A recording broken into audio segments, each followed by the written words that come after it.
Pemirsa, perdagangan saham di Bursa Efek Indonesia baru saja berakhir. Kita akan membahasnya bersama dengan analis Infovesta Utama.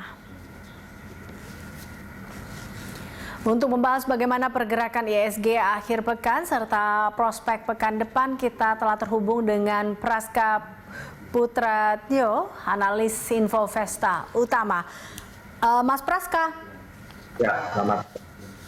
Ya, Mas Praska, selamat sore. Ini kalau kita melihat terkait dengan IHSG hari ini apa Anda melihat sentimen apa yang menjadi penentu hasil penutupan IHSG hari ini yang dimana kita ditutup di zona hijau?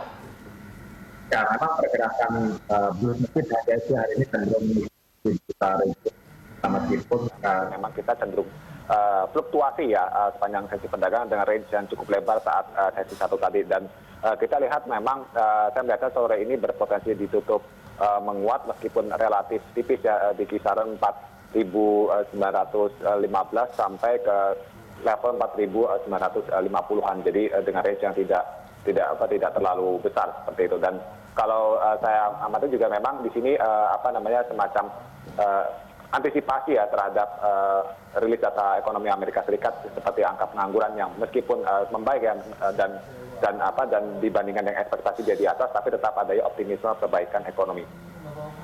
Baik, ini terkait dengan kalau kita lihat apakah IHSG masih akan bergerak volatil tinggi hingga Juli nanti? Anda melihatnya pergerakannya seperti apa? Ya, sampai di Juli nanti, kalau saya amati memang pergerakan sampai akhir Juni ini ya memang pergerakan IHSG masih cenderung fluktuasi ya. Beberapa katalis yang mempengaruhi diantaranya adalah masih memperhatikan juga tentu saja dengan permasalahan penyebaran virus corona di negara bagian Amerika Serikat yang cenderung kembali meningkat ya, yang sebenarnya bisa menghambat potensi pemulihan ekonomi, meskipun dari keputusan Bank Sentral Amerika sendiri sudah cenderung memberikan kelonggaran pada sektor finansial di tengah kondisi pandemi seperti ini. Ya, kalau kita lihat untuk katalis positif sendiri, ini katalis positif apa sih sebenarnya yang dibutuhkan oleh para investor saat ini? Melihat tadi Anda melihat beberapa sentimen yang masih menjadi penekan IHSG, diantaranya adalah perkembangan kasus COVID-19, baik itu di Indonesia maupun di global, dan juga beberapa sentimen lainnya. Anda melihat apa yang memang dibutuhkan saat ini? Ya, memang yang ditunggu investor adalah tentu saja di samping dari rilis data ekonomi ya, meskipun secara fakta diperkirakan bisa tentu saja lebih rendah, namun investor butuh kepastian seperti apa rilis data di Q2 di tahun ini. Di samping itu juga menunggu juga rilis data pertumbuhan ekonomi realisasi di kuartal 2 ini juga masih menjadi sorotan juga data-data ekonomi baik dari negara berkembang dan negara maju ya, seperti di data Amerika Serikat, di mana GDP-nya kemarin sudah dipublikasikan itu minus 5% ya, dan dia juga mendukung konfirmasi IMF yang kembali memangkas prospek ekonomi global di 2020 ini yang kembali minus lebih dalam, minus 4,9%. Kalau menurut Anda sendiri melihat laporan keuangan kuartal 2 ini seperti apa sih? Ya, prediksi saya untuk kuartal 2 tentu saja semakin besar ya dampaknya ya, karena kita lihat di pasar domestik memang efek dari PSBB sendiri kan tentu saja punya dampak secara ekonomi. Namun kita lihat tetap secara jangka panjang adanya recovery meskipun masih menunggu perkembangan dari penyebaran virus ini. Oke, baik. Nah, ini kita lihat juga IHSG ini masih akan bergerak di bawah 5.000, atau Anda melihatnya bahwa akankah pekan depan ada sebuah sentimen yang bisa mengangkat IHSG ke level 5.000 atau masih cukup berat?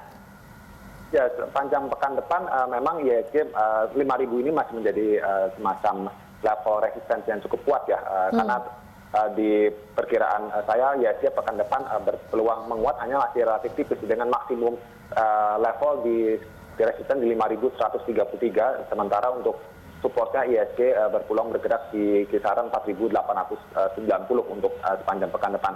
Untuk katalisnya sendiri, saya melihatnya di sini lebih ke testimoni dari Gubernur The Fed ya, Jerome Powell, yang mengenai kondisi Amerika Serikat dan juga rilis data manufaktur Tiongkok ya, yang memang ini bisa menjadi katalis untuk bursa regional Asia.